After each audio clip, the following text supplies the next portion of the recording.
আসসালামু আলাইকুম ওয়া রাহমাতুল্লাহ। ইন্নাল হামদুলিল্লাহি ওয়াহদা ওয়াসসালাতু ওয়াসসালামু আলা রাসূলিল্লাহ ওয়া আলা আলিহি ওয়া সাহবিহি ওয়া মাওলা আম্মা বা'দ। ফাআউযু বিল্লাহি মিনাশ শাইতানির রাজীম। বিসমিল্লাহির রাহমানির রাহিম। ওয়া মা খালাকতুল জিন্না ওয়াল ইনসা ইল্লা লিয়াবুদুন। প্রশংসা মাত্র মহান আল্লাহ সুবহানাহু ওয়া তাআলার। আলহামদুলিল্লাহ।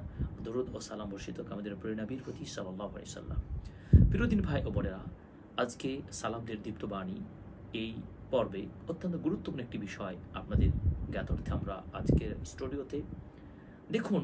আত-তাওহীদ আসলুল ইসলাম, সেটি হলো ইসলামের মূল হলো তাওহীদ। আমরা জানি সহিহ বুখারীর হাদিস যে বুনিয়াল ইসলাম আলা খামসিন, ইসলাম ভিত্তি হলো পাঁচটি। এই পাঁচটি ভিত্তির উপর ইসলাম প্রতিষ্ঠিত: কালিমা, সালাত, সিয়াম, হজ, যাকাত। এই পাঁচটি ভিত্তির মধ্যে চারটি যেটি আমরা ইবাদতের সাথে আমরা মুসলিমরা অতপ্রতভাবে জড়িত এবং এগুলো আমাদের উপরে আদা করা অবস্থার প্রেক্ষিতে ফরজ প্রত্যেক মুসলিমের জন্য। যেমন হাজ, এটি কেবলমাত্র সামর্থ্যবান ব্যক্তির জন্য ফরজ। এটি এই হাজ্যের মূল ও রূপরেখাকেই সেখানে তাওহীদের মূল বাণী প্রকাশিত হবে এবং সেটাই কিন্তু বিকাশ এবং এর বাস্তব প্রতিফলন ঘটবে। এই জন্য হজ্জের তালবিয়াতে শুরু করে নিয়ে প্রত্যেকটা ক্ষেত্রে দেখবেন যে কালিমা আল্লাহর তাওহীদি বাণীর উচ্চ করা এবং এটা মূল তাওহীদকে তুলে ধরা। এভাবে জাকাত সামর্থ্যবান বিত্তশালী নিসাব যাদের পরিমাণ অর্থ রয়েছে তাদের উপরে এই জাকাত কিন্তু ফরজ। এবং এই জাকাত আদায়ের মূল রহস্যটা কি? এটি হচ্ছে একমাত্র আল্লাহ তাআলা, এক আল্লাহর তাওহীদের জন্যই আপনি আল্লাহকে স্বীকার করার জন্য সেই জাকাতটা দিবেন।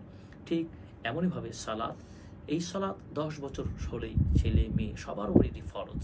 কোনোভাবেই এটা ছাড়া বা সালাত ছাড়া থাকার কোনো সুযোগ নেই। এই সালাত আল্লাহ তাআলা ফরজ করেছেন। এই সালাত আদের মূল ফোকাসটা কি? তাওহীদ। এভাবে সওম, আপনি সওম পালন করবেন একমাত্র আল্লাহ তাআলার জন্যই, অন্য কারোর জন্য নয়। এই জন্য আল্লাহ তাআলা সূরা জারিয়াত 56 নম্বর আয়াতে বলেছেন, ওয়ামা খালাকতুল জিন্না ওয়াল ইনসা ইল্লা লিয়াবুদুন।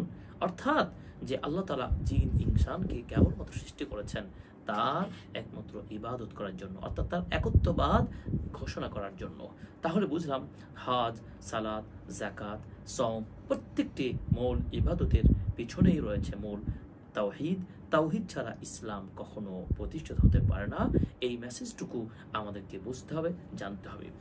এই জন্যই শেখুল ইসলাম ইমাম ইবনে তাইমিয়া রাহিমাহুল্লাহ, যিনি 661 হিজরিতে জন্মগ্রহণ করেছেন এবং 728 হিজরিতে মৃত্যুবরণ করেছেন, বিদগ্ধ ইমাম, মুহাদ্দিস এবং যুগশ্রেষ্ঠ শেখুল ইসলাম ইমাম, তিনি চমৎকারভাবে বলেছেন, আত-তাওহীদ আসলুল ঈমান। তাওহীদ হলো ঈমানের মূল, তাওহীদ হলো ইসলামের মূল। ওয়া হুয়াল কালাম আল ফারিক বাইনা আহলিল জান্নাহ ওয়া আহলিন নার। তাওহীদ হলো এমন কালিমা, এমন বাণী, এমন বক্তব্য যেটি জান্নাতি এবং জাহান্নামের মধ্যে পার্থক্যকারী। ওয়া হুয়া সামানুল জান্নাহ, জান্নাতের মূল মূল্য যদি আপনি বুঝতে চান, জান্নাত পেতে হলে যে মূল্য ভ্যালু দিয়ে আপনাকে জান্নাত অর্জন করতে হবে সেটি হলো তাওহীদ। ওয়ালা ইয়াসিহু ইসলামু আহাদিন ইল্লা বিহি, কোনো মানুষের ইসলাম পরিশুদ্ধ হবে না, পরিপূর্ণ শুদ্ধতার সাথে ইসলাম ইসলামী দাবিদার হতে পারে না যতক্ষণ পর্যন্ত তাওহীদের উপরে পূর্ণ বিশ্বাস এবং তাওহীদকে মূল কেন্দ্রবিন্দু হিসাবে না রাখবে এবং বিশ্বাস না করবে। ওয়ামান কানা আখিরু কালামিহি, সুতরাং এই তাওহীদি কালেমাটা এমন, এই কালেমা, এই কালাম, এই বক্তব্য যার মৃত্যুর সর্বশেষ সময় হবে। রাসূল সাল্লাল্লাহু আলাইহি ওয়াসাল্লাম বলেছেন, লা ইলাহা ইল্লাল্লাহ, লা ইলাহা ইল্লাল্লাহ হলো কালেমার মূল বাণী, মূল বাক্য। এই কথা যার জীবনের সর্বশেষ সময়ও যদি হয়ে যায় এবং এটার বিশ্বাসের উপরে যদি তাওহীদের বিশ্বাসের উপর মৃত্যু হয়, দাখালাল জান্নাহ, তিনি জান্নাতে প্রবেশ করবেন। সুবহানাল্লাহ।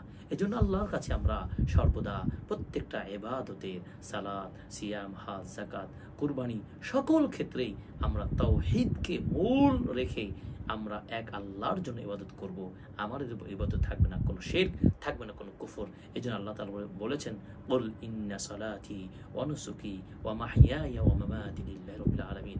বলুন, আমার সালাত, আমার কুরবানি আমার জীবন ও মরণ সব কিছু এক আল্লাহর জন্য। তাওহীদ হলো এক, একত্ববাদ আল্লাহর জন্য। অতএব আসুন, ইসলামের মূল তাওহীদ, ইমানের মূল তাওহীদ, এই তাওহীদে বিশ্বাসী হয়ে আমরা জান্নাতের পথে এগিয়ে যাই। আল্লাহ তাআলা আমাদের কবুল করুন, আমিন। ওয়াসাল্লাল্লাহু তাআলা নবী ওয়াসসালামু আলাইকুম ওয়া রাহমাতুল্লাহি ওয়া বারাকাতুহু।